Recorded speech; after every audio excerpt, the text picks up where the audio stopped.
Hello, ladies and gentlemen. Welcome to Driving Innovation in Insurance, a series of virtual panel discussions focusing on the impact of digital transformation on the insurance value chain.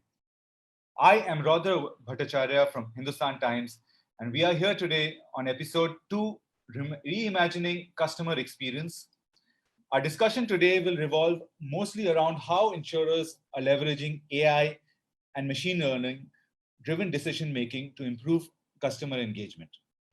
Joining me today are some esteemed thought leaders from the insurance industry, including Pushan Mahapatra, Director, Strategic Investments and Digital Initiatives as SBI General Insurance, Vishal Subharwal, Executive Vice President, E-commerce and Digital Marketing, HDFC Life Insurance, Saurabh Chatterjee, President and Head Technology, Digital Sales and Travel, Bajaj Allianz General Insurance, Oliver Börner, Transformation Lead, Financial Services, DACH region from SAS, Saurabh Tiwari, CTO at Policybazaar, and Prasad, Partner for the insurance practice at McKinsey and Company. A very warm welcome to all of you. Thank you for joining us today. We will begin the session with a keynote address by Prasad on the importance of digital analytics and in embedding insurance in the background of each consumer journey. This will be followed by a keynote presentation by Oliver Börner detailing how exceptional customer experience can maximize the economic outcome of an organization and help them reach their business goals. Following that, we will be proceeding with the panel discussion where our experts will share their thoughts on today's topic. We are also live on social media, and we have audience on Zoom here as well. So don't forget to ask questions. Without further ado, let's get started. I would first like to invite Mr. Lad to begin his keynote speech. Hi. Good evening, everyone. This is a topic which has been of massive interest and at the cutting edge of innovation for the insurance industry over the last 2 to 3 years. And if anything, the COVID crisis has accelerated the need for this. And this is a topic on which, one can keep talking for a very long time, right? And if one starts unpeeling the onion a little bit, one could talk about 20 to 25 themes that can emerge. But what I wanted to do is use the next 5 minutes to actually lay out 3 to 4 most important themes that, in our belief as McKinsey and Company, insurers need to keep in mind, insurers, distributors need to keep in mind as one thinks about reimagining the customer experience, right? I think the first, and as I talk about this, I recollect in 2013-14, I'd gone with a few of our Indian clients to visit Pengan. And at that time, Peter Ma, the founder, had said, Pengan is one of the biggest leading insurers globally. And at that time, their biggest strength was their large agency force, right? And in speaking of digital, he mentioned something very interesting, right? He said, the problem with doing insurance digitally or the customer journeys for insurance is people don't wake up thinking about insurance, right? People wake up thinking about their health. People wake up thinking about the houses they want to buy, the cars they want to buy. And therefore, if one needs to create the ideal customer journeys in the insurance space and customer experiences in that space, it has to be for these products, and insurance should be embedded literally at the back end of this, right? And from there on, now Pengan has gone to create, the biggest digital housing network in China. That platform is $8 billion. They've created this auto platform, which does 70% of used car sales in China. And therefore, this is one thing which everybody has been looking at, right? In India also, a lot of insurers are thinking about on these lines. And future of insurance, therefore, is not just reimagining customer journeys on insurance. This is reimagining the customer journeys on all of these products. The other thing which generally people end up focusing too much energy on when we speak about customer journey reimagination is the onboarding the journey when a customer basically buys a policy with the insurer, right? And while that's fair, because 60 to 70% of the insurer's cost actually, OPEX actually is around acquiring customers, right? Having said that, the real customer experience and the value creation is much more on some of the other parts across the value chain, right? If the claims experience is not great, there's a very good chance that the customer will not come back to us, and therefore you'll see lower persistency / renewal, which will mean there will be a significant value destruction which will happen. On the other hand, if you give a great experience there, that completely transforms what you can do, right? Similarly, just the renewal journey being a single click is quite critical, right? So as one thinks of reimagining customer journeys, I think there is significant value that can be driven and is involved in the journey just beyond onboardment. The other thing when we speak about digital and analytics is people tend to focus a lot around reimagining the customer journey on a direct to consumer channel, the digital direct to consumer channel, right? But in our view, it is equally important on how you are going to reimagine the journeys on all the traditional channels, so that your intermediaries, the agents, the bank RMs can deliver the journeys in a very efficient manner using digital tools. We do this consumer research literally every month now from the time COVID had launched. And we had expected that as soon as we do a survey like this, people will say 70-80% of the people will say we want to buy insurance directly, right? Direct digital. The surprising thing is actually, while there is 20-25% of the customers who are saying we want to now buy insurance digitally, almost 70-80% of them are saying we still want to buy our insurance with our agents or our bank RMs or the brokers, but we don't want to meet them face to face, right? We want this to happen in a manner where this happens through video, but we still want the same level of comfort in the interaction that is happening, right? So post-COVID has become even more important as to how you transform the entire customer journey in a way that your intermediaries can deliver this, right?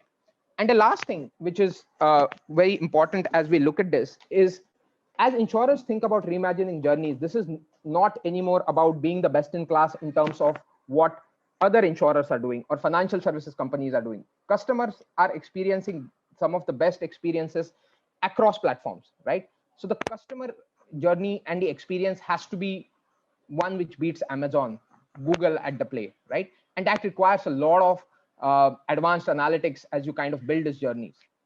So I think these are some of the themes that I wanted to leave with all of us as we get into this discussion. Looking forward to a very interesting discussion. Thanks, Prasad. I think that was a very interesting few points and a good start to our discussion here today, setting up context for what we are going to go into much more detail during the panel discussion with very senior leaders that we have on board today. Moving forward, I would like to invite Mr. Börner to begin his keynote presentation. Mr. Börner, over to you. Thank you for giving me the opportunity to give you some insights and ideas and thoughts from Europe, especially from Germany, from the German market. At the moment, I'm sitting really together with an insurance company having a full-day workshop talking about lead management. And it just sneaked out to present you some slides, some ideas of driving innovation in insurance. And then, of course, I'm really looking forward to the panel discussion later on. So, driving innovation in insurance. One of my customers, Allianz, I think they're doing it right because they introduced a chief customer officer, so a customer advocate on the C-level, who's really responsible to really check every single aspect, every single process, every single journey within the insurance company, and to think of how can we improve it? How can we improve it? Thinking about, okay, we need to start with the customer. We should not focus on the policy. We need to think to start with the customer. What does the customer need? What is important to him? And this is exactly what it's all about. But if you ask this question, so what do our customers want? Then we see, and these are let's say numbers from Germany, but they are almost identical to whole Europe, and they're quite similar to some extent to the Asian or Indian market as well. Saying at the moment, we have still a domination of classical channels like telephone, email, the agents, brokers, and so on. But in 2030, in 10 years, we have this overarching platforms, digital will dominate, centralization instead of individual touch points, and so on. So we need to think of, okay, how can we help our customers today, but how can we do this in future? And how can we really, help our customers and our organization to follow this digital transformation. And it's dramatically more, and this is something which is extremely important. If we think about customer journeys, if we think about customer experience management, it's dramatically more than only focusing on marketing, on sales, but it's something across the whole customer life cycle. So it's about the customer acquisition. It's about service to sales. So service is so powerful. Claims, yeah, it's the best thing ever. Yeah, to use every single claim to prove that this decision for this specific insurance company was right. Yeah, real-time next best actions, not next best offers. It's not about selling products or policies. It's about having the right answer to every single question or demand of the customer. And even things like portfolio optimization, or churn prevention. So when we talk about customer journey, then we need to really think about every single aspect of the customer and how the customer moves along the customer life cycle. So our solution, and I really apologize that the slides by themselves just move from one side to another, and I'm sure that I'm not the best PowerPoint guy and I did something wrong, but doesn't matter. So our solution for facing this is a central decision engine. And we will come to this later on when I talk a little bit about examples, how or what I do at the moment with my customers, saying, okay, if you have the central decision engine, a brain, more I say, which is really, connected to all of the different data that we have. So there's a 360-degree customer view. So inventory data, external data, which is so important, events, triggers, socio-demographic data of an insurance company here in Germany. And they said, you know what, Oliver, the best information for us, to start a conversation with a customer is that he bought an insurance policy from another insurance company. So you can use this as a trigger to get into, let's say, the conversation with the customer. And of course, you need to apply analytics because you have so much data that without analytics, without artificial intelligence or machine learning capabilities, it's really hard to really understand all of the information and to find the best, the optimal next best action, and optimal in a way of what is the best for the customer, what is the best for the organization, to find the best balance between customer satisfaction on one hand and the revenue on the other hand. And then the central decision engine integrates with all of the different channels, the online, the mobile, direct sales, so everything which belongs to the insurance company, but also sales partners, agents, brokers, intermediates, and what is really, really important, the customer service. So a central decision engine, and then we integrate with the channels, which is so important because otherwise the traditional way is you have isolated tools in every single, let's say, department. So you have all of the silos, nothing is really connected. And therefore, you wouldn't be able to provide this consistent customer experience.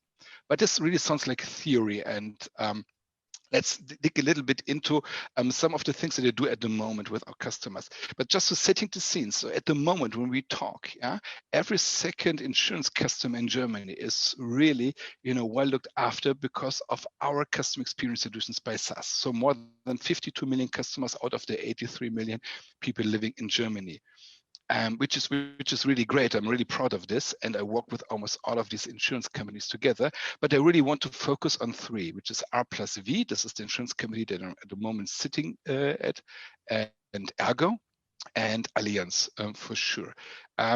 I apologize that I cannot really name, let's say, the project to the corresponding insurance company because, some of them don't want really to share all of the information. But the examples that you will see in the next couple of slides are from R plus V, Ergo, and Allianz. And this is really important. We are doing it right now. This is nothing that we plan in future. This is something that we do at the moment. And we help them to be ready for 2030. So the first example is I'm saying, okay, you know what? We want to understand every single customer interaction, every single conversation. That is, they say, the overarching goal. And then we discussed with, let's say, for this case, I can really name it, it's Allianz, and we said, okay, how can we help Allianz, to achieve that? And the first thing what we did was, okay, let's start with an MVP where we focus on emails. Yeah, so just to do real-time text analytics on incoming emails, 300,000, and we did this with the proof of value MVP within 2 weeks. And we identified that 35% of these emails were completely wrong or centrally addressed. Yeah, so that means instead of a service or claims, they were sent to some other departments. And we all know here in our session that these 35%, never received any reply at all, which is a really negative customer experience. So the brain was more or less this real-time text analytics saying, okay, we have the structured text. We combine this with everything that we know about this person. So we define the context. Yeah? And based on this, we identified, okay, what would be the right department where we could send this to. That was really just a beginning, and it was perfect for text from the web, from emails, even direct mail for some really traditional insurance companies. And it was really great because, getting rid of the 35% wrong or centrally addressed emails to 100% correct addressed, it's dramatic. But this is only a small part. Now imagine you extend it to speech to text. And this is what I do at the moment with another insurance company. And as I said, we are talking about real projects. We're talking about something that I really do at the moment with my customers. So within the service center, and this is the first phase, having this in the service center. Later phases, the agent broker systems will have this as well. But at the moment, we focus on service. And what we do is we have the speech to text capabilities who work together with another company who is really capable of differentiating hundreds of even German dialects. I wasn't aware of that we have 250 dialects in Germany, and the system is capable of really understanding it. Yeah, and in real time, whenever a person says something, and this system can differentiate 20 different persons in one call, by the way, it will trigger our solution saying, hey, somebody said this with that intention. So the context, content, and the sentiment.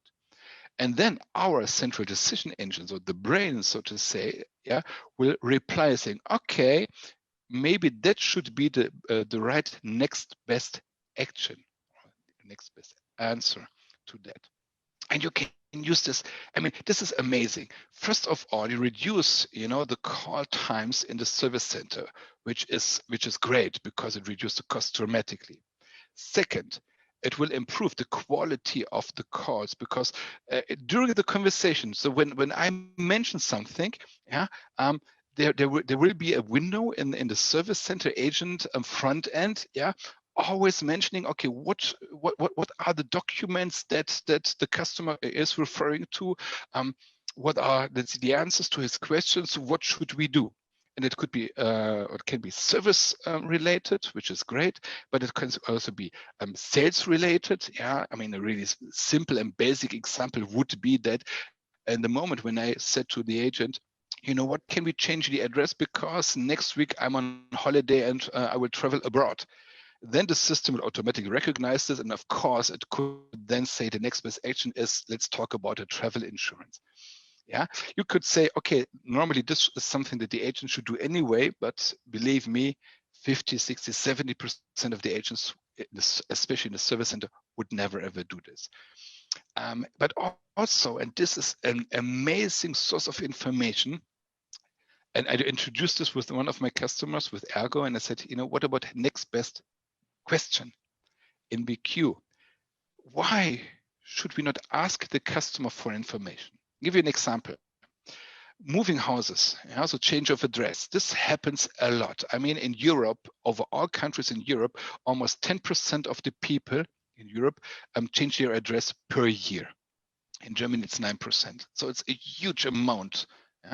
And in most of the times, the customer takes the time and either gets into on the website and do this in the self-service portal, or is calling the service center, or maybe is doing it with his agent and saying, okay, can you please change the address? imagine we would ask some questions saying, hey, congratulations. So let's talk about the reason. So maybe it's a new job, it's getting married, getting divorced, birth of a child, retirement, something like this. You ask 2 or 3 questions and you immediately know dramatically more than you ever knew about your customer. And it's so easy. And because of the fact that the customer took his time to get into contact with you as insurance company, he's probably, there's a high probability that he's really, happy to share this information. So we can use this as well. And for sure, what we do is, and this is great if you work together with brokers, for example, we take all of the next best actions, which happened during that conversation, and we then hand it over after the conversation to the agent or to the broker, so to sales, saying, you know what, we identified that this customer could be interested in this specific topic or product or something like this. This is tremendous. Yeah, improving customer experience, increasing sales, reducing costs, and really great use case. Last but not least, talking about claims handling. Claims handling, of course, insurance companies are really great with this kind of process, and for years they are automating it. So we have an insurance company in the UK who is doing this process that you just see here for more than 2 or almost 3 years. This process is fully automated. So instead of 14 to 20 days, it will take only a couple of seconds, from, let's say, the claim details, typed in on the web page, to the decision, will we pay for the repair or should we do a write-off or something like this. So fair enough from a process perspective, insurance companies are doing it right. But what about the customer? If you look at this process, more than 90%, I would always say 95 to 99% of the insurance companies, the only part of the whole process where they focus on the customer is here, the fraud check. So the only part where we incorporate the customer in the whole process is when we think that he wants to harm the insurance company, that he would do, that he had fraudulent behavior. Seriously, this is completely wrong to focus only on fraud if we want to see or think about the customer and especially customer experience. What about here? What about the decision if we should repair the car? Yes, no, write-off, something like this. We need to incorporate everything that we know about the customer in this part of the process here. And then saying, okay, normally we should decide that we will not pay for the repair because of something that happened in that case. But because of the fact that we know that this customer has 2 more policies within our insurance company, and that this has a really long-lasting relationship. And by the way, his kids are insured with our company as well. We will pay. Great. It's an amazing customer experience. It will increase loyalty dramatically. And this is exactly what we should really focus on. So this is what I do at the moment with an insurance company as well, saying we need to incorporate the customer in the whole claims handling process, not only to inform the customer where in the whole process we are at the moment, which is, by the way, low-hanging fruit and something that many insurers still not do, but also to incorporate the whole context of the customer. So all of the policies, all of the information, the whole customer profile, to incorporate it into all of the different decisions during the claims handling process. So these were more or less 3 different, let's say, examples of things that we do at the moment. And if you really think of what McKinsey validates, because they said, okay, before, but even now within, let's say, this COVID-19 pandemic, right?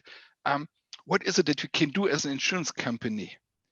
And they said, we need to focus on care and concern and meet your customers where they are, and so on and so on. And this is exactly what I talked about in the last 10 to 15 minutes.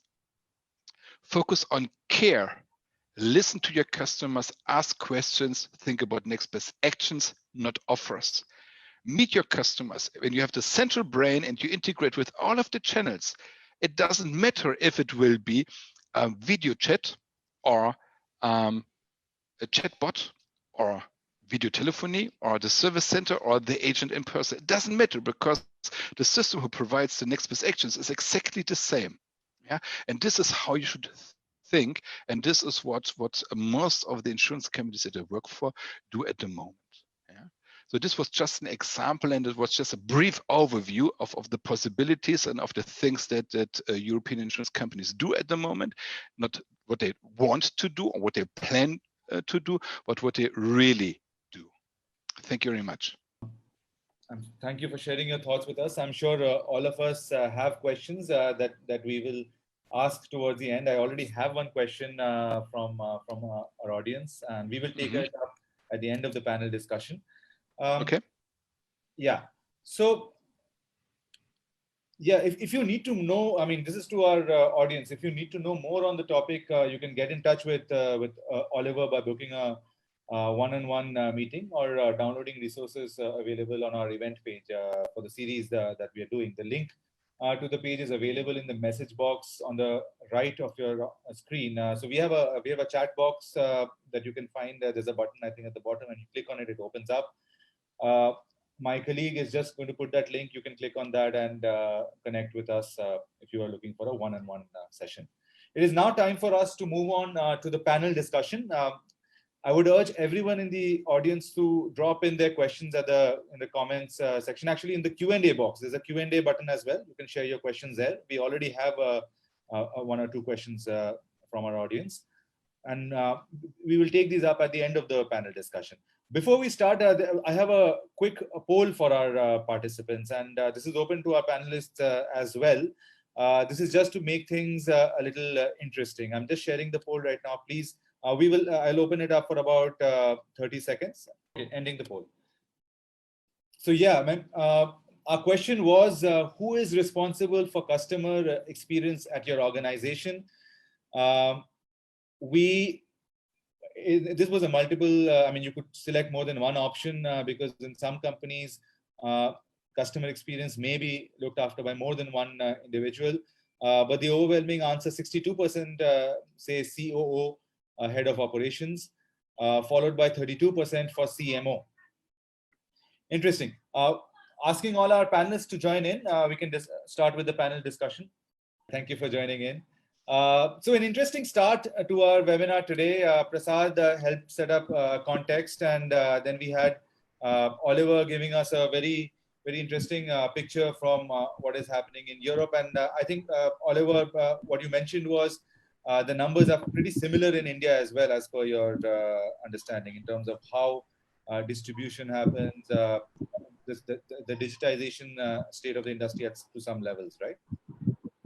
Yeah, exactly. And what you see is, and this is the real big challenge for all of the insurance companies worldwide. Everybody's talking about digital transformation, which will come definitely, but the reality still is that the traditional offline channels, so the agents, the brokers, the intermediaries, yeah, they are the go-to persons. Yeah. So, and this is exactly the journey that every single insurance company has to go through, how to get from the actual situation with the offline conversations and to the digital world, and this is similar, identical across the whole world. Wonderful. Just requesting Mr. Subharwal also to join in. Mr. Subharwal, or maybe he'll join us in a bit. Hi sir. Okay. Yeah.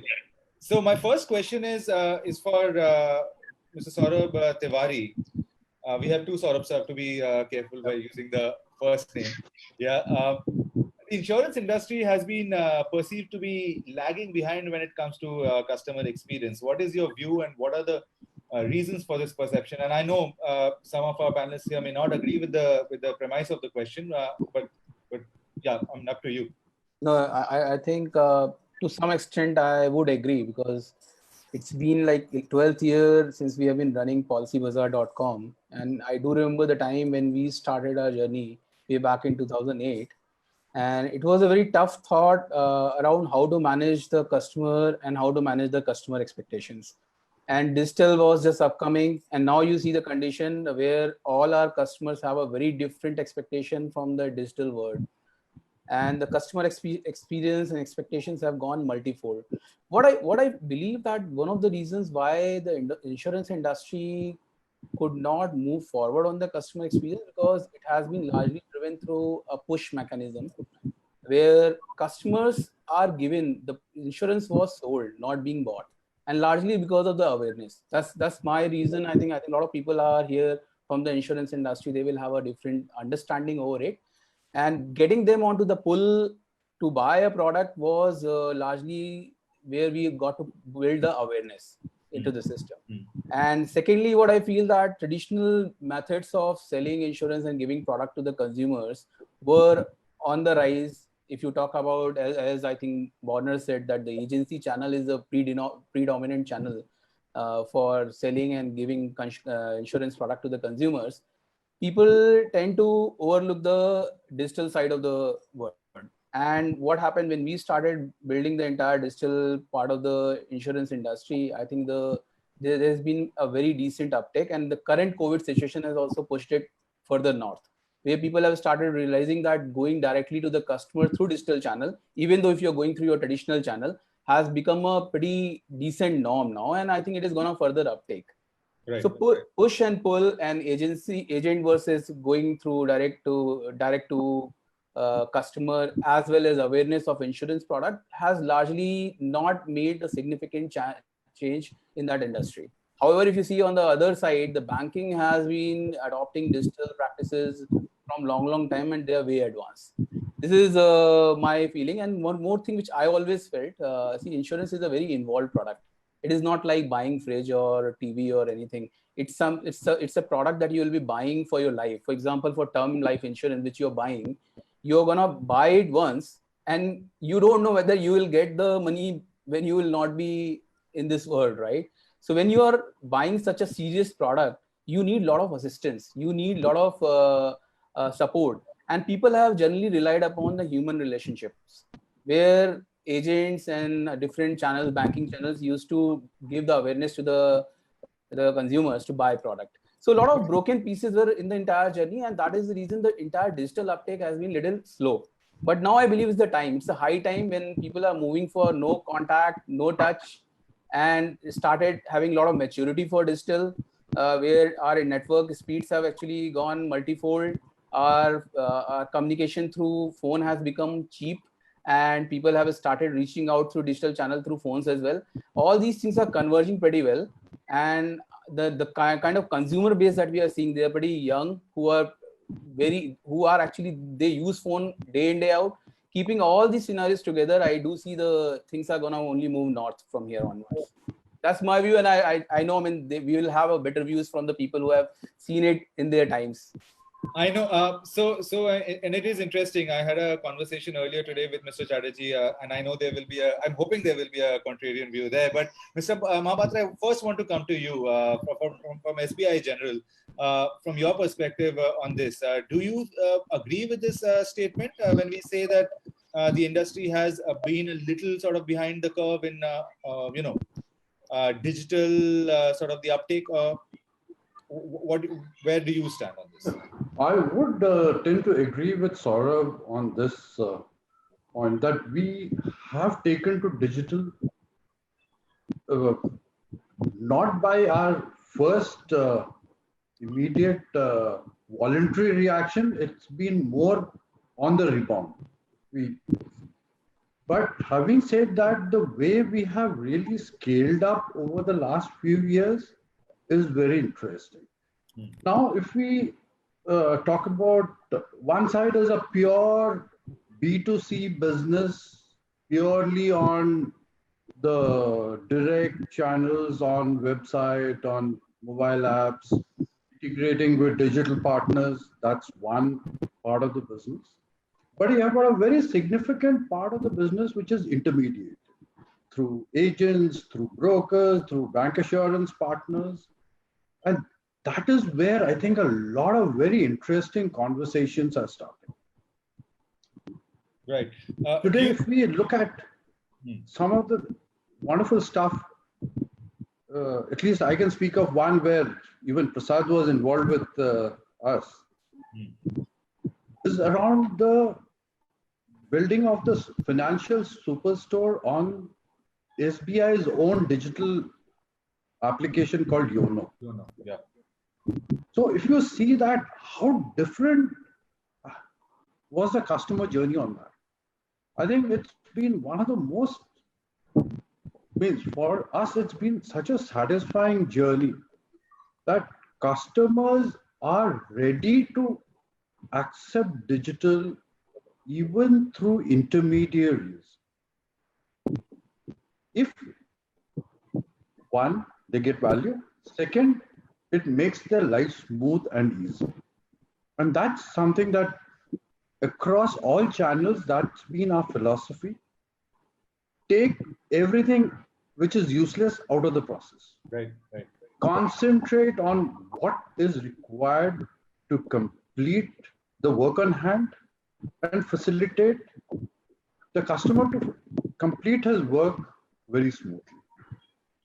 But Mr. Mahapatra, do you think the core question is that is the industry lagging behind in customer experience? Has that been less of a focus area? Maybe not deliberately, but because of the system processes. It has been. Let's face it. It has been a low engagement category, but I think now almost I can speak for most of us, at least on the top bracket. We have been working extensively on increasing the engagement. Otherwise, traditionally, it has been an engagement acquisition, and next we put in an unfortunate event of a claim or the next renewal. So that is something that almost all of us have been working very, very strongly, and especially I can speak for general insurance in our non-life sector, that we have an opportunity of connecting at various life events of a customer. Right. Be it when he buys a house, when he buys a various motor car, or sends his children for education, and what have you. So every stage we have an opportunity of having this dialogue. Okay. Our job is to make that dialogue easy and smooth. Mr. Subharwal, I just would like to bring you in here. You're the only one in our panel from a life insurance perspective. What is your view? I mean, customer experience, that is the main crux of our discussion today. Do you think the industry has been lagging behind? And if so, why has that traditionally been? Mr. Saurabh? Yeah. Can you hear me? Yes, sir. Yes, sir. Please. Yeah. So I think if you look at some of the consumer surveys which are done across industries, and not necessarily talking about India, but globally as well, insurance typically kind of comes at the bottom, right? Financial products from insurance, especially on the life side, tend to be more complex than maybe over-the-counter products like car insurance or any other general insurance product that you buy. Now the reason for this is, and Prasad kind of spoke about this, is you don't wake up wanting an insurance cover on one side, and on the other side, your experience as a customer is influenced by your everyday shopping that you might do on Amazon or Google or Flipkart or any such digital media, right? So the customer expectation is at a certain level, and obviously as an industry, as a service provider to a consumer, you have to kind of move up the ladder in terms of customer experience, and there are efforts which have been made by organizations like ours, including us, over the last couple of years to kind of reimagine the customer experience and do it not just in customer acquisition, be it on the marketing side, on the digital marketing side, where a lot of AI/ML solutions are used for media buying, for example, or in terms of customer onboarding, where you can use a lot of third-party data or kind of ride on the Jandan mobile Aadhaar trinity, which is available for customer onboarding. You can use AI/ML solutions for underwriting or deciding the nature of underwriting that an application needs to go through, and also kind of segment the customer, and then to certain customer segments offer, let's say, a one-day claim settlement promise. So that is the kind of effort that companies like ours are making. So that is one piece. The other piece could be around, it's not just about the direct-to-consumer, processes. It's also about when an agent is interacting with a consumer. And a lot of agents, especially in today's scenario, are not interacting face-to-face, right? They are using a digital solution And we have our own proprietary platforms that we have built, for example, that allow the agent and the customer to kind of have a conversation and get a bespoke code generated, complete the application digitally without having face-to-face contact.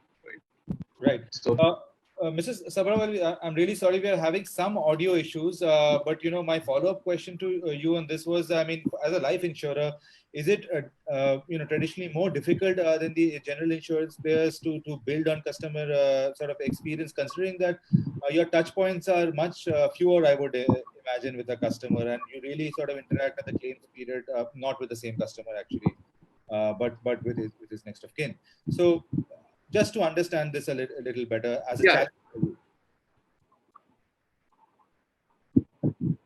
So it's a function of the nature of the risk that you're underwriting. Right. So if one is looking at very long-term contracts and very, let's say, humongous risks, for example, term insurance, right? If you're looking at a 5 crore term cover, that's very different from somebody coming in for, let's say, a unit-linked investment plan or a savings plan or an endowment plan, where the risk cover is low.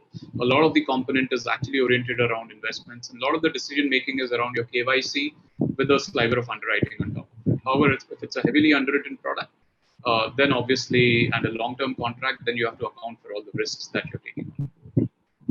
Okay. Sourabh, Mr. Saurabh Chatterjee, sorry, would love to bring you in here. I mean, I hope you have a contribution that would be interesting too. Customer experience. Again, the question is the industry lagging behind? See, thanks, Rudra. See, I have a contrarian view, as I was mentioning to you in the morning. Look, all the experts in the industry have spoken, and it's good to see an Allianz use case. We are a JV with Allianz in India. The thing around consumer experience or customer experience is, I would say insurance companies are extremely customer focused. Let me say, and they have been always consumer focused. What has happened, if you have to peel the onion sort of, if you today say that they are not consumer focused, they are consumer focused. Look at the claims, general insurance industry, that we are bleeding, we are paying through the nose. Still the common perception is, right, from a consumer experience that, the claims are not paid or the processes are cumbersome around it. So let's peel the onion a little bit. The problem has been that the consumer expectations have never been there from a front-end standpoint. We have always been focused on the back end. If you look at, whether it's GI or life insurance, we talk about buzzwords like analytics, AI, ML, beyond the buzzwords, I believe insurance companies are fantastic, data scientists behind the scenes, right? Unlike banking, which went on in, 2005-06, right, in India, I would say, the actuaries, the kind of, data science that has been happening, but it is on the risk, right, on the risk side of things. What we have traditionally not done is the consumer side analytics. And there has been multiple reasons around it. The push and pull that has been talked about, the changing perception, the changing consumer segment.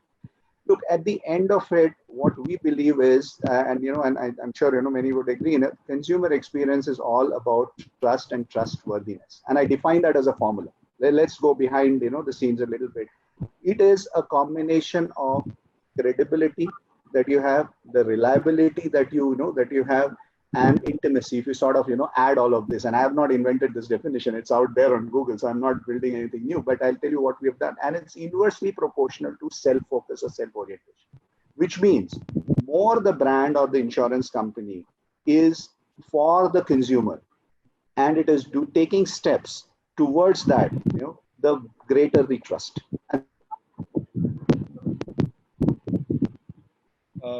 Mrs. Chatterjee, I think your screen is frozen. I will just at this stage bring in Oliver. For a global perspective, and especially from Europe, you've been dealing with a lot of insurers in the European market. How are organizations reimagining customer experience there? You gave us a few examples, but maybe. Mm-hmm. Okay, I mean, to be honest, and I really love to hear all of the different viewpoints here, and I really agree to so many of the things that were already said. The most important thing ever is that insurance companies in Europe, and I hear this for the Indian market as well, is that we focus on the customer. Yeah. and not as you know, the colleague from Allianz said, on the back end. But let's focus on the customer. So we changed this. Yeah, and I remember, especially when I heard about this push and pull. Yeah, but this is exactly what I did 2 years ago already with Ergo, saying, okay, so instead of pushing buy, yeah, we're providing all of the things that we could do, even focusing on the service part, and then saying, okay, dear customer, you can choose whatever you want across all of the channels and any channel that you want. Because one really important thing, and this is what's so important when we talk about digital transformation and digital and offline and agents and whatsoever. Customers do not think in channels.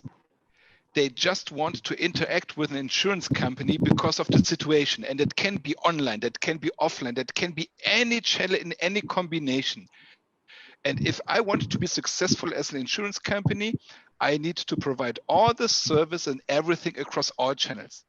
And this is something that the insurance companies realize, and that they need to think and to work in that way. Yeah, and they're really doing it, and I'm really positive of it. Yeah, across the world. Yeah, we are not there where we want to be, but we are on the right track. Yeah, and I really like it. Yeah, and of course we could have done things better in the past. And at the moment, therefore, what they're saying is, we need focusing on the customer on one hand side, but on the other hand, we need to focus on our revenue as well. So to find the right balance between customer satisfaction on one hand side and the revenue for the insurance company on the other hand side. This is key, because of course I can provide the best customer experience ever if I would give away all my policies for free. But then I'm bankrupt. I mean, it doesn't make any sense at all. And if I increase the premium all the time, my customers are really disappointed, frustrated, and they will leave. So I need to find a balance. And this is exactly what's going on right now, to use the analytics more for these kind of things, yeah, to introduce really customer experience or customer satisfaction as a measurement beyond the classical Net Promoter Score, right? And what is one of the things that I see in all the big projects that I do at the moment is really focusing on the moments of truth. I mean, of course, you know, we are using so many buzzwords at the moment in this conversation and even in my slides, yeah? And moments of truth is such a buzzword, but it's key. We need to react in real time, yeah? So the customer gets to us, and then we need to define the context of the situation, the event trigger, what happened, plus everything that we know, define the context, and then based on this context, having the next best action, our answer, yeah, that we can then distribute in a consistent way across all of the channels. As I said, customers do not think in channels, so it has to be consistent. And last, really important thing is, it has to be relevant. Yeah? So even to some extent, even more important than to differ between push and pull, yeah, it's about relevancy. Whenever something is relevant, yeah, then we are talking about a positive customer experience. And if you are lucky and we are able to sell something, if it's not relevant for the customer, yeah, we shouldn't do this. Okay, and this is exactly what's going on at the moment in Europe. Right. Thanks, Oliver. Interesting perspective from the European market. Prasad, bringing you in here. I mean, you've been working with several insurance players, I think, in India and South Asia, right? I mean, what is your view of customer experience? We had a very contrarian view from Mr. Chatterjee. Not completely contrarian. I think he agreed on the customer interface front. More needs to be done, but a lot of innovation is really happening at the back end. So, which was interesting to know. What is your take on all of this? So I think at least my take on this is insurance companies, if customer experience is a race, are running a 200-meter race where many of the consumer good companies they are compared to are starting at the 100-meter race point, and you have the same amount of time to kind of catch up, right? And driven by two things, right? You have to understand that the insurance companies have to deliver excellent experience at the customer's worst moments, right? Whether it be a health event, a life event, or even an auto accident, right? These are not easy things. And the second thing is, historically, and this is true in India and across markets, for insurance companies, the intermediaries were the source through which they kind of interacted with customers, right? For them, they were one level away from the customers, right? And that's how they've kind of looked at it. And that's what made sense, right? Because the agent was supposed to deliver the customer experience, and you were supposed to enable the agent to do this, right? Same with the banks. Having said that, I think two things which are important to give the industry credit for, right? I think the last 2-3 years, I think insurance has probably done more than any other industry in terms of delivering on customer experience. And second, particularly general insurance, but also life insurance on the term side, there is so much data that can be used to deliver a differentiated customer experience and create a very different kind. Insurance is the treasure hold of data, right? And what you can do with data and what you can deliver with data, right?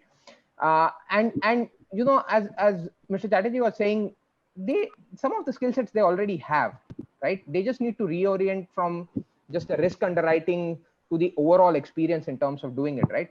So I think if we look at 2030 as a benchmark, as Mr. Börner had done, it is very possible that the insurance companies can completely turn this around, in spite of the fact that they are running a 200-meter race versus a 100-meter race that everybody else is running.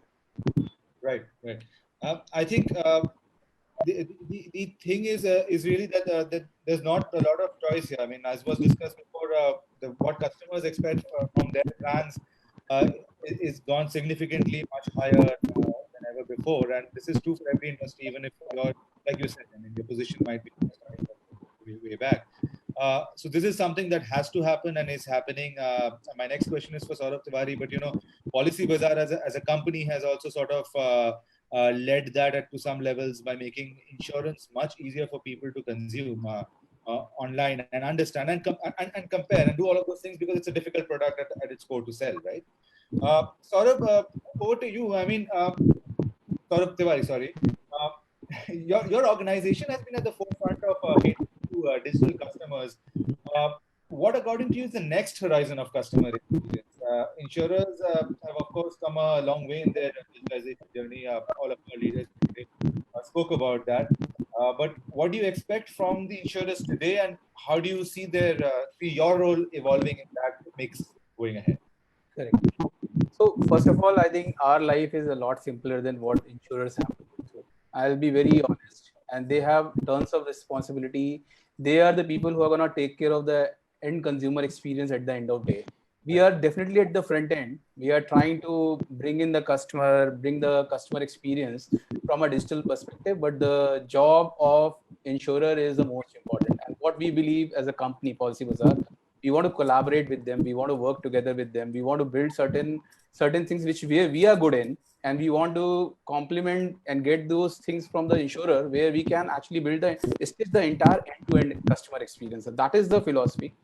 And what we are right now focusing, and see, the only advantage that we had pure digital right from the day one, and it makes our life a lot simpler. Being very honest with you, because the moment you have so many channels, where you have a bank channel, the moment you have an agency channel, that the way you have end consumer channel, and you have to take care of all these channels, the problem statement becomes bigger. For us, it's a lot simpler statement. What we are right now focusing upon when we look at the customer experience, and we definitely need to partnership with all the insurance company. We do interact with most of you who are here in the panel right now, and we connect on a daily basis. The area where we are very focused is data. And as Börner said, we do have a privilege of collecting information on customer right from the time when he comes onto the portal or the mobile app, and when we pass on the entire experience to customer to purchase the policy and take him to the level where he can be serviced over a long run as well. So this entire customer life cycle, if we start having a lot of information about the customer, we would love to personalize the experience. And that is an area where we got to work. In fact, what Prasad was saying, I was about to speak. One area where we believe that there is a lot of support which has to come in from insurance company, and none of us have really spoke about it. In fact, Sourabh touched it some form, that we are now getting customer focused. The most important part is that the product that we build for the end consumers, the insurance product, doesn't need to really, one product cannot fit for all. it has to go through a lot of innovation. I do remember there had been time when I was buying some investment policy from X company, I don't want to name it. I always used to get the return rate of 2%. If I would have put the same money in the FD, I would have got 6%, 8% interest way back when I was a young guy and I was just coming out of my campus. So innovation is needed on building the product construct, and that is the area where we want to partnership. And we are happy to work with the companies to give them all the information what they need to build the products.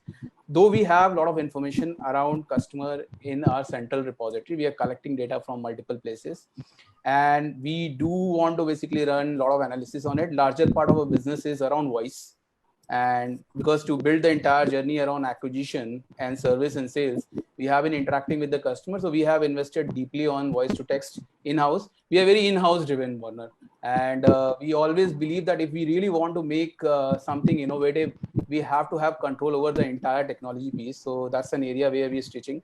Some of the areas where I think there's a broken journey, which is claims process. If you talk about general insurance, and let's take health insurance. I think I believe I am one of those guys who actually understand insurance well, because been in the industry for 10 years, not from as an insurer, at least being as an intermediary.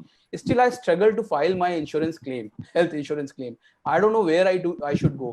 There are so many pieces which are broken, and those can be corrected by building certain kind of standards in the industry where you can bring different kind of parties, payers, providers, hospitals together and stitch the entire experience. So that's an area also we wish to focus, because it's not only about getting customers, acquiring customers, it's also serving them nicely.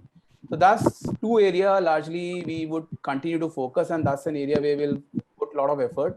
A third, which is very important, I think all of you would be experiencing, is WhatsApp.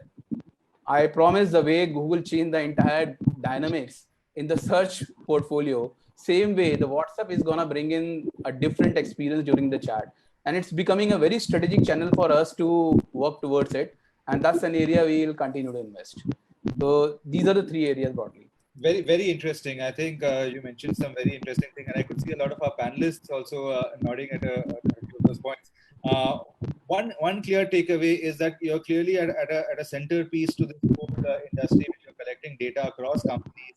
I'm sure some are envious of you of the data trove that you have. You said that you're going to figure out how you're using the data already, and you're going to figure out more use cases for this data to be able to help companies. Hopefully, you're going to be a Tesla and Elon Musk and provide the data for free while charging. This is just a joke on the side, but definitely it is true that the position, I think, Policybazaar is on the whole journey is really on the starting part of the insurance process. I would understand, not really on the claims part. I am also present on the claims part because I understand a lot of innovation and improving the experience aspect has to happen in that end. Is that correct? Yeah, that's true. And I think that part is all about servicing the customer. As Mr. Mahapatra said that you get a customer, but touch base, have engagement with the customer at various touch points of life. That's very, very important. And that will drive higher level of engagement with the consumer. Right. Thanks, Sourabh. At this point, I will put up my second poll. Again, this is to make things and keep things interesting for our attendees. A quick poll to see what people think. And this is about what are the primary reasons that your organization is not able to provide a great experience to your customer? This is an insider view from the insurance industry. Just sharing the whole 30 seconds again, and our panelists can vote. So our question was, what are the primary reasons that your organization is not able to provide a great experience to your customer? We asked you to pick any two of the following choices. And 71% said customer 360 view. That's interesting. That's essentially saying that we're not able to have a complete view of the customer across different sort of touch points. And siloed processes. 53% also said siloed processes. So that would probably mean that the different processes across the company need to sort of interact and speak to each other. I mean, it sort of also talks about the touch point issue. My next question is for Mr. Mahapatra. Sorry, I thought somebody wanted to comment on the poll. Okay. Mr. Mahapatra, today a call from the call center, a visit by the agent, and any interaction on the website leaves me with a very disconnected sort of experience. It's just coming from the poll we just did and the answers to that. Do you think digital married to AI/ML can help break the silos of these processes and help the customer get a consistent experience? Yes and no. Because ultimately, AI/ML will also follow certain processes. It learns from your processes. You still need to have the basic processes set right. Right. Therefore, it will take away some of those aberrations which happen in human processes. AI/ML learns and will continuously improvise and therefore give a consistent experience. But to have that experience, you must start with the basic of setting your expectations of the AI/ML solution.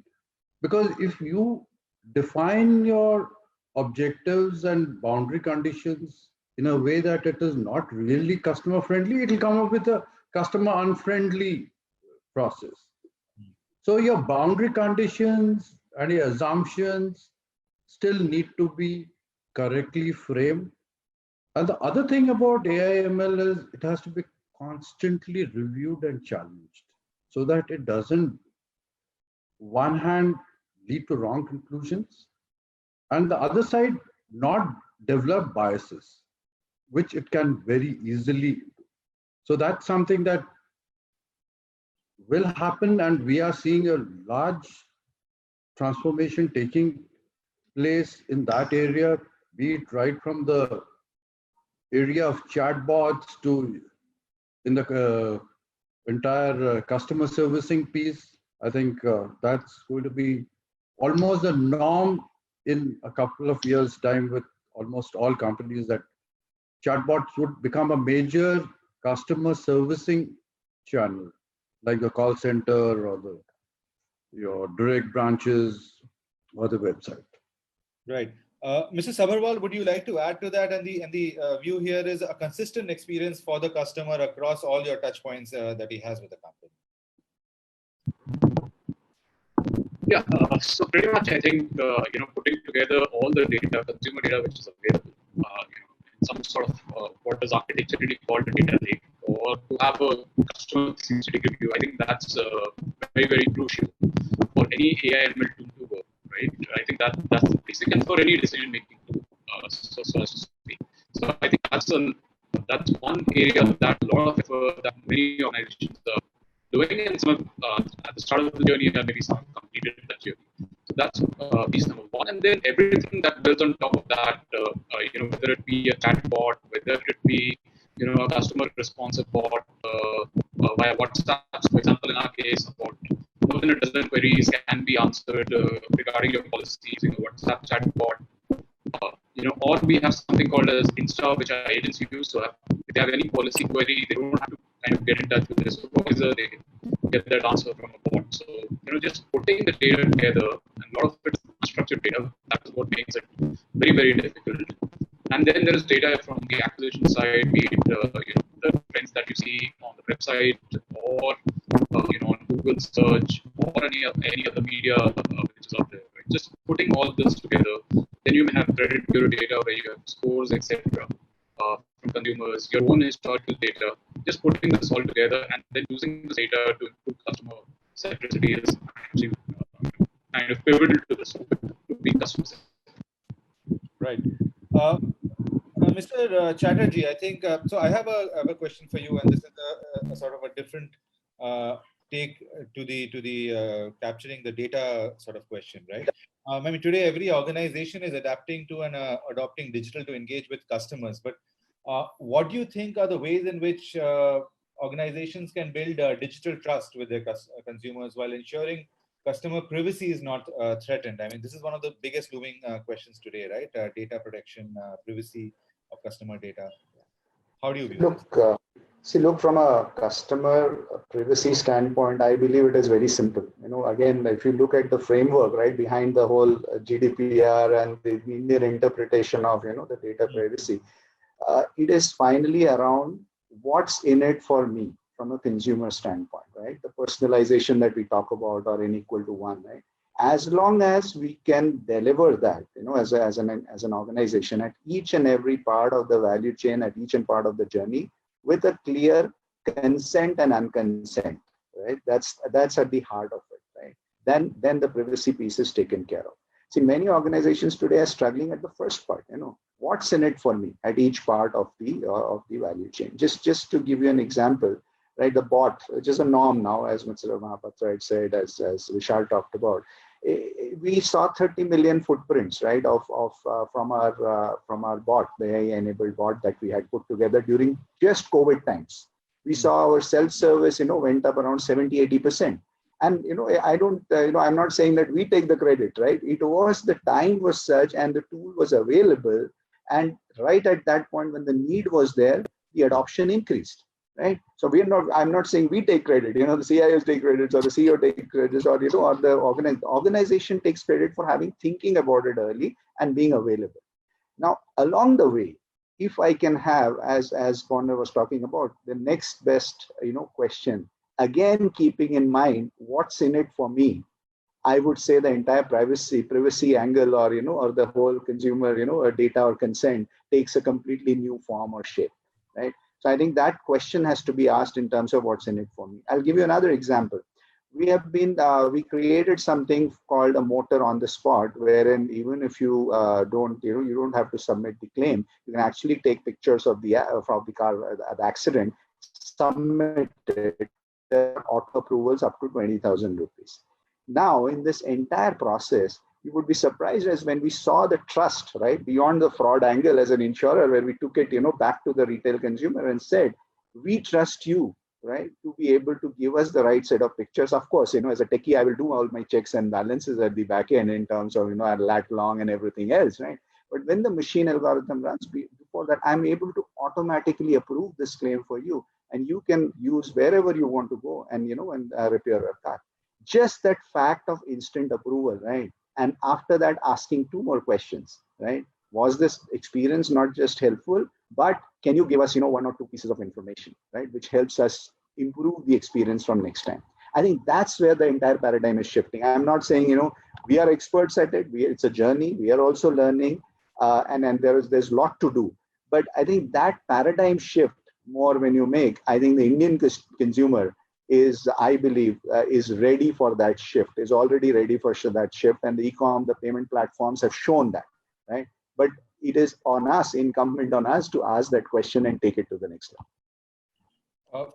Thank you. I would ask, Oliver to also add to that from a global perspective before getting in Mr. Tiwari and Prasad on the same question, because this is a very, very key question. I mean, data protection and privacy, and what is really happening in that space. Yeah, I mean, the good thing is that there's almost nothing to add, because what just the gentleman from Bajaj Allianz said is absolutely true, right? And this is key.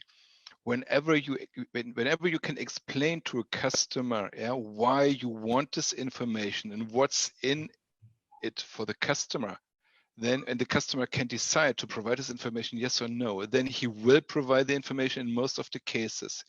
But you need to explain it, and you needed to use it in a positive way for the customer, right? And that's exactly what I experienced. I have a lot of conversations in the last 2 to 3 years because of GDPR, and in some countries like Germany, our local law is even stricter than the classical GDPR. But still, if you ask or if you talk to the customer, then you will get the permission in most of the cases, in really most of the cases, and this is really key. This is really crucial. And maybe one thing that I just wanted to add regarding this artificial intelligence, AI, ML stuff, and so on. What is so important, is to understand that AI and ML can dramatically help. But we are not talking about this red button that you just press and everything will be fine, okay? And this is really key to understand. So artificial intelligence, machine learning, all of these things will help, to get all the relevant information out of the huge amount of data that we have, yeah, and that we can get from all of the different touch points. It can help, but it will not give just the answer because of there is this artificial intelligence machine and we press the red button. Yeah, and this is really important. This is, by the way, and almost all of my customers admitted it, saying, okay, you know what? The first version of all of the chatbots around the globe were really, really average. Not because of the artificial intelligence engine in terms of to understand what somebody is typing in, but there was nobody who thought about what should be the right answer from the insurance company, to that. So the understanding of the information, so the algorithm, that's fine and that's great, but nobody really thought about what can we do with this information, to provide the right answer. And this is exactly how we need to think. And then, it will definitely help. And then getting back to GDPR, it's exactly the same. Explain why you need this information, give some examples of the benefits, and then you will get the permission to use it. I think that's really interesting. And I think you agree with what Mr. Chatterjee has already said. Mr. Tiwari, you deal with a huge amount of data and you're planning different use cases of that data. How do you deal with the data privacy question here? I think Saurabh summed it up so nicely. I need not to basically add anything onto it. But one thing which I'll just add, see, consent is important. And if the consumer understands that it is only going to benefit him, he or she would be ready to give. That's a point which is coming out from everyone. One more thing which I've seen is the trustworthiness. I think is our customers connecting with the brand, and they find the brand trustworthy and reliable. And that actually can be exhibited in the entire life cycle of a product purchase to service. So I would say a couple of points where we as a practitioner can actually put a lot of effort in servicing the client in a much in a better manner, and bring a lot of transparency in our work and on the platform on providing services to the customer. So transparency is another key where customers starts building a lot of affinity with the brand. So these are the two areas which possibly can also be added to what Saurabh said. Prasad, would you like to add anything on this point, or? Yeah. So I think just one thing. I think everybody said the insurers, I think, are following all the regulations, right, and are not kind of stepping over on data privacy. Their real job is to simplify and get data which is really relevant, right, so that they can use it. Today, I think in legacy systems, insurers used to collect a lot of data which they were not eventually using. The one thing that I think insurers have to be careful about is a lot of data that is coming to them today is not data they are taking. That is data coming from external sources, right? Social media, Aadhaar, bunch of other data sources, right? There are a bunch of fintechs which give you the mobile SMS data of the customer, etc. And I think on some of these, from a consumer point of view, there might be a gray line in terms of the customer haven't given consent. So I think that angle as an insurer, you have to think through in terms of what of this external data I feel comfortable with the customer consent and what of it I don't feel. Because that is where I see a bigger risk. Having interacted with all the insurers, they are more conservative about using customer data than the customer himself is, right? But I think there are a bunch of other sources where the customer is sharing the data and is now available to the insurers through all of these APIs, etc. And that is where I think there needs to be a need to be careful. This is a very interesting element. I think it also sort of connects to the consent part that Saurabh sort of mentioned. I mean, when you're specifically sharing data for a certain use, that's clear. But when you're getting data from another source where you have not typically given it for this use, I mean, it might be in the fine print of a Facebook privacy, whatever. Then there's definitely a question there, right? I mean, that's essentially what we are saying. Moving on to the next aspect. I mean, spoke about the intermediaries that exist today in the traditional sort of system. Mr. Mahapatra, how are you reimagining your intermediary landscape in the light of new age customer expectations? I mean, today's customer, what they expect, how are you looking at this? See, at the end of the day, the customer expects the same kind of experience as he would on any other e-com or other platforms, similar platforms. Even if it is intermediated, he wants the same kind of experience or as close to the same kind of experience which Policybazaar gives him on a pure digital.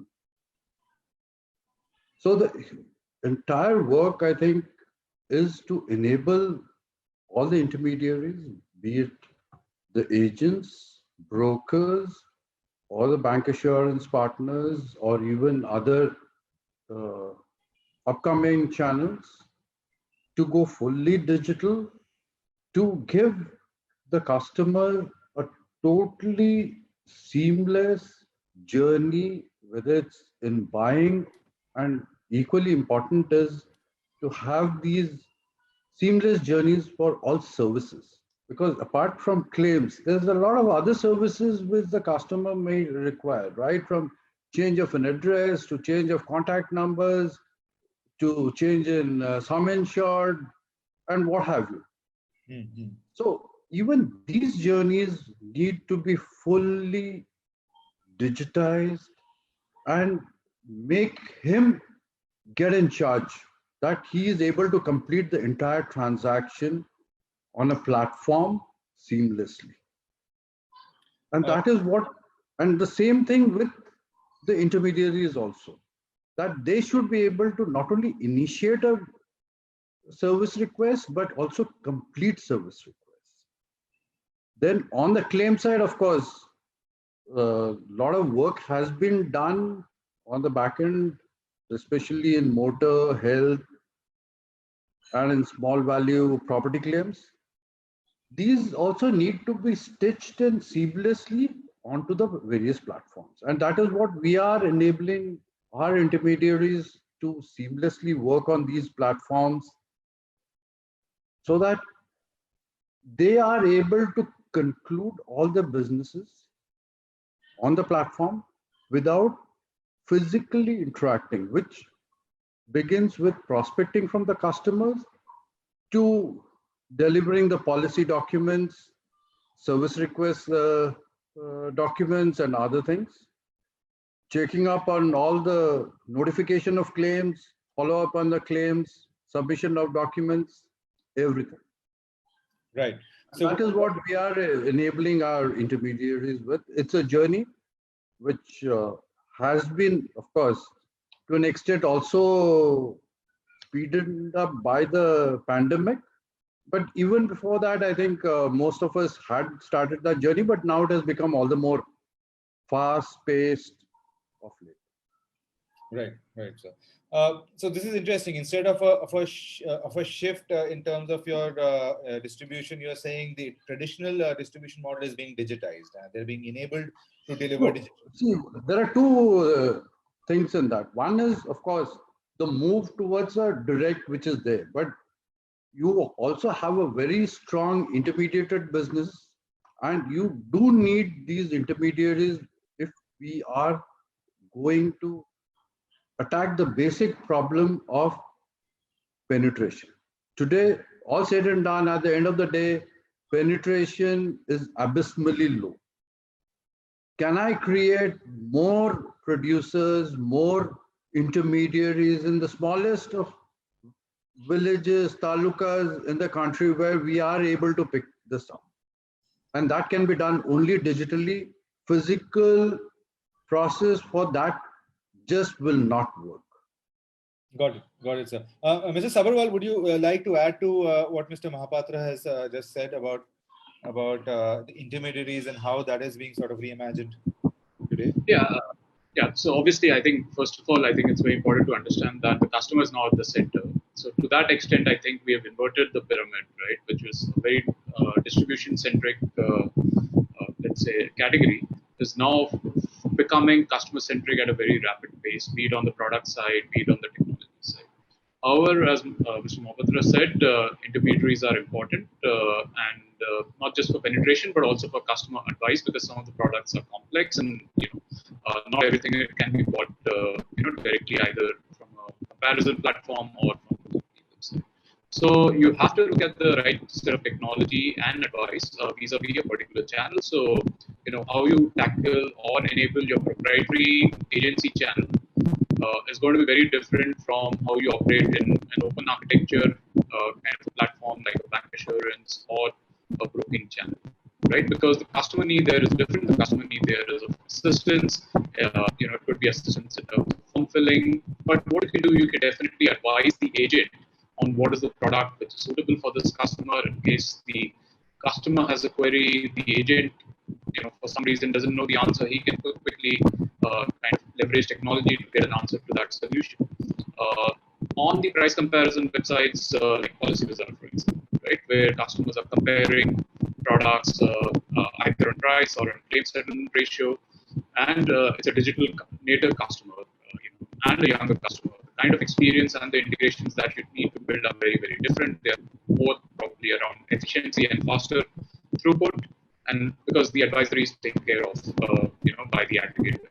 So it varies by the nature of distribution, but technology is impacting every kind of distribution and every aspect of distribution.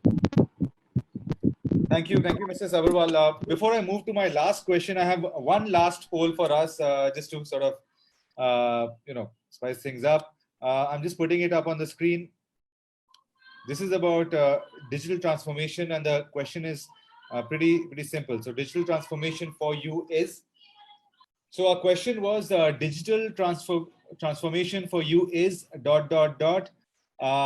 are 4 options, and I think overwhelmingly 86% said have a central orchestration engine to manage customer journeys.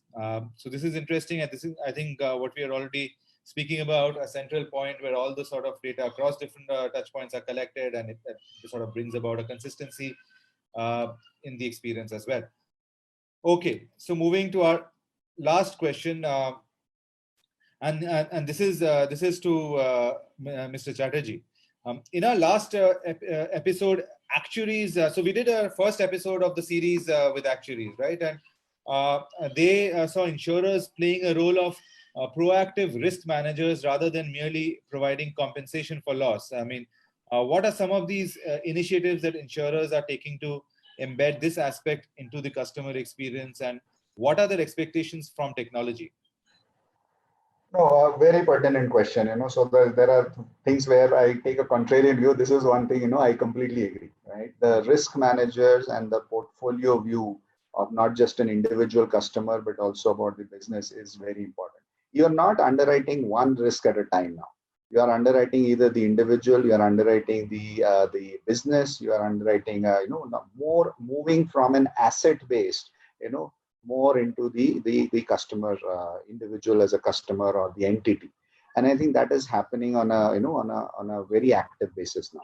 If you look at, the SME segment, for example, now what is happening is traditionally we were selling one product at a time, whether it is the fire or there's the shopkeeper's policy and all. What is happening is now you have to look at inherent risk of that individual plus their family plus their business and and what they bring to the table. Therefore, the paradigm shift has to be, which is happening already, as instead of being just doing asset-based underwriting, you are getting into more of the the risk solution-based, and this is happening even in the on the corporate side. I'll just take an analogy of that into the consumer side. Now, when you look at the consumer side also, what's again happening is we're not going ahead and insuring a vehicle. I mean, today we do that, right? We insure a vehicle, we insure an individual's health, but where is that customer level pricing?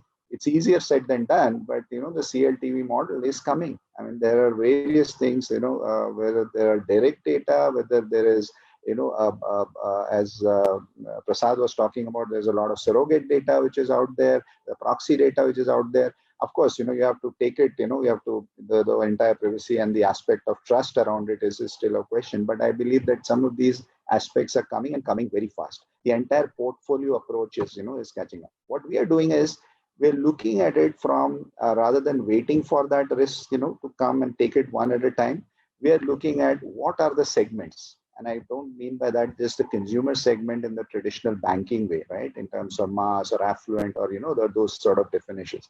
We're looking at what are the segments that we serve on the retail side? What are the segments that we serve on the corporate side?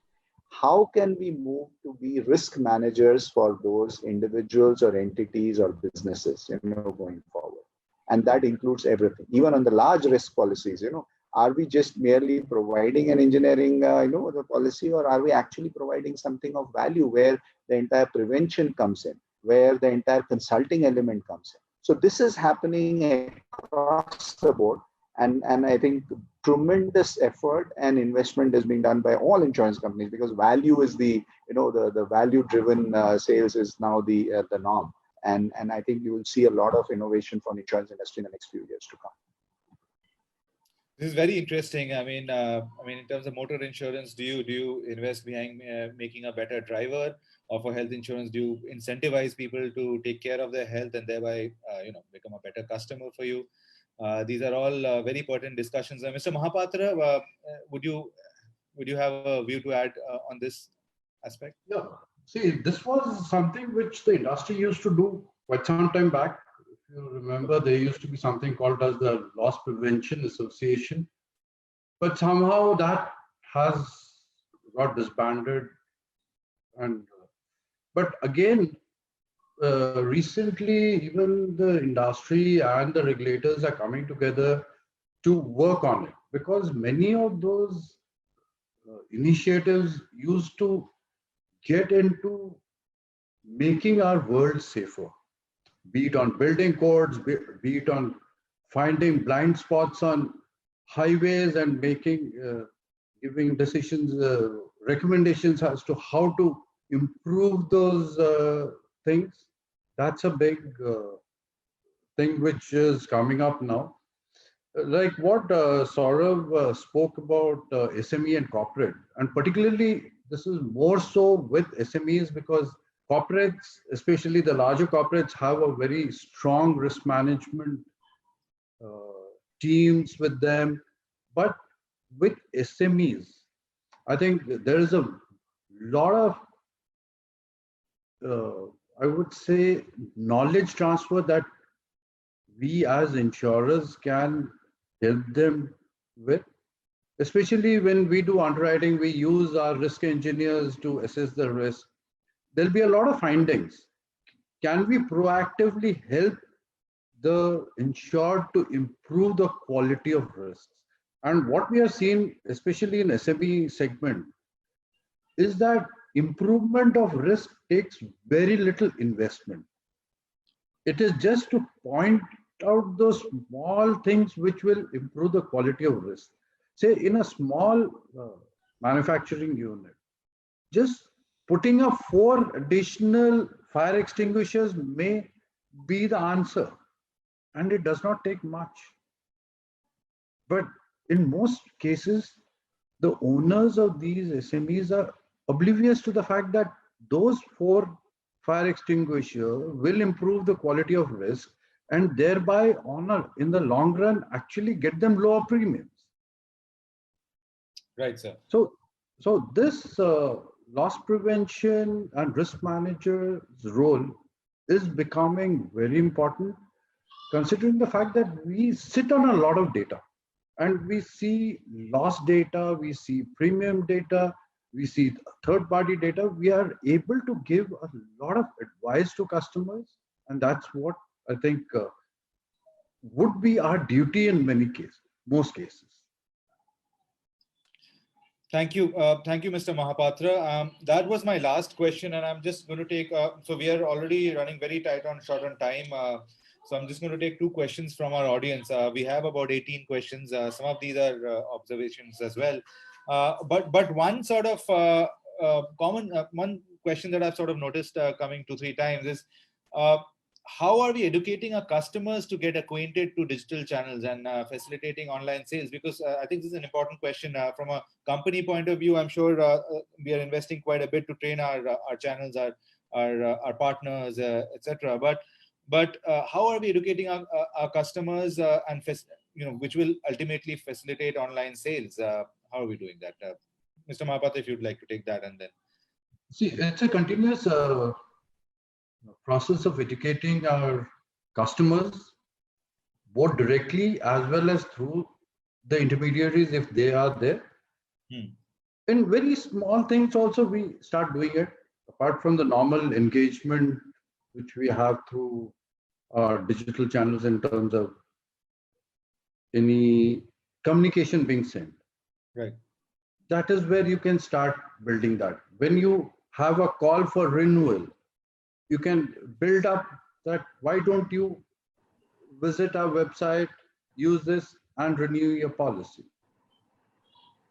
With So incentives? small nudges are there, Right. which help us to move it.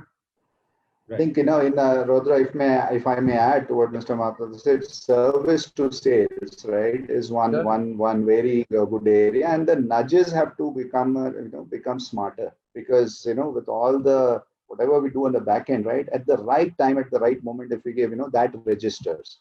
And I go back to the first point that I was making when I was I got cut off due to the electricity here.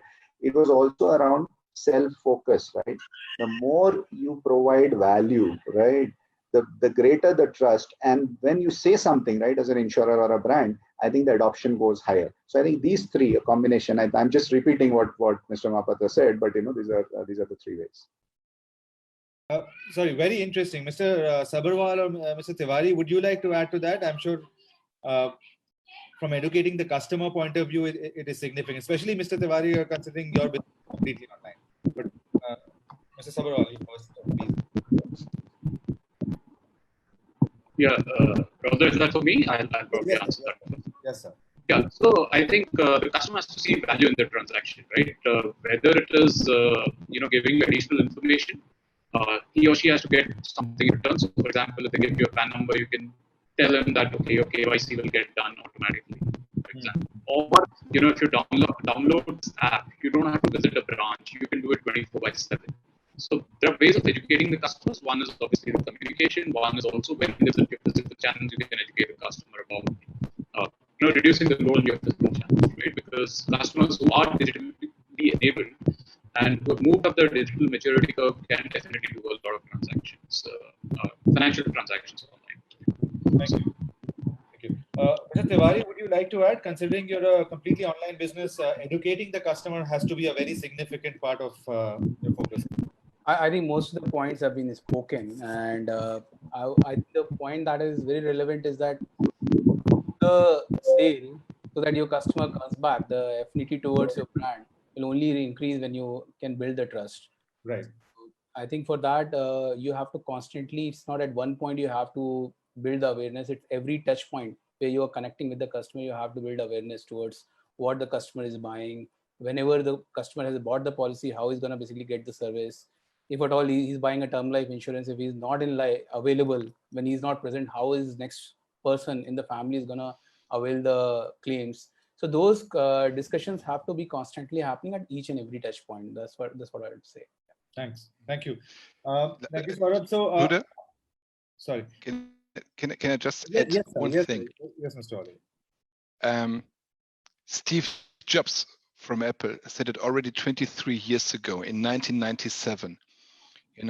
When you think about and we talk about customer experience, you need to think from the customer experience, and then you need to work towards the technology. So that means if we, and I think we all mean this, right? If you think about how can we educate the customer for the digital channels, and is how to explain the benefits and all of the positive things, which is good. But at the end of the day, it's a decision of the customer which channel he wants to choose. So if you are able to really show him benefits, then he will definitely, of course, choose the digital channels, and this will be commodity. If we try to push him, because we think from the technology perspective, and this is what happened in the previous couple of years in many industries, that people thought of, hey, we try to push our customers to the digital channels because it's cheaper. And then it's wrong, because then there's a high risk that you lose your customers. If you provide better services or additional services in the digital world, then they're happy to use the digital channels. And I'm absolutely sure that, for example, Policybazaar, pure digital has a lot of benefits which are not possible, let's say, in the offline world in the same way. And that's the reason why the people choose this digital channel. And that's exactly what we need to focus on. Okay. Sorry, sir, some audio issue. So one last question from the audience, and this is an interesting one. How do we use technology to preempt dissatisfaction? Can technology do that? Mr. Chatterjee, if you want to address that. I'll take one example. I mean, there are voice analytics solutions available where you are actually looking at, all the voice recordings, and whether it is the tone, whether the words used, whether it is, the learning that is there in terms of the pitch, or what context, as long as you know the context of that, right? There are ways to get insights on who's most likely to, to go to the next level, which customers, grievance has not been solved. We have tried that out and it has worked wonders, for us, especially on the call center side, where it is used as an agent retraining tool, not just because when you do these audits, right, or the audits of the calls, these are voice recordings, are still you cannot go through each and every call, right? Humanly impossible. But once you identify these sort of triggers, right, there are voice analytic solutions available which go through this and tend to help us from next time, whether it is the solving that problem, whether it was around the showing empathy. Because see, efficiency is one part, right? But then there's the whole around the empathy, piece, which as insurers we need, there's a very big element around that. So these are some of the learnings that that tech is available. How you use the tech is more interesting. I know, being a techie, I would say the tech is not the problem, or it provides all the solutions that are there. How you use the tech and what you do after you get the learning is more critical. Sorry. Also, social media monitoring, social media sensitivity analysis, all of that also. Yeah. That also is there. Yeah, social media monitoring, brand monitoring, all on the digital marketing side, all that is there. But as I said, learning is more important than acting on it. Right. Of course. Any addition to that? How can we use technology to preempt dissatisfaction and thereby provide a greater customer experience? Any additions? So I'll just add something, Radra.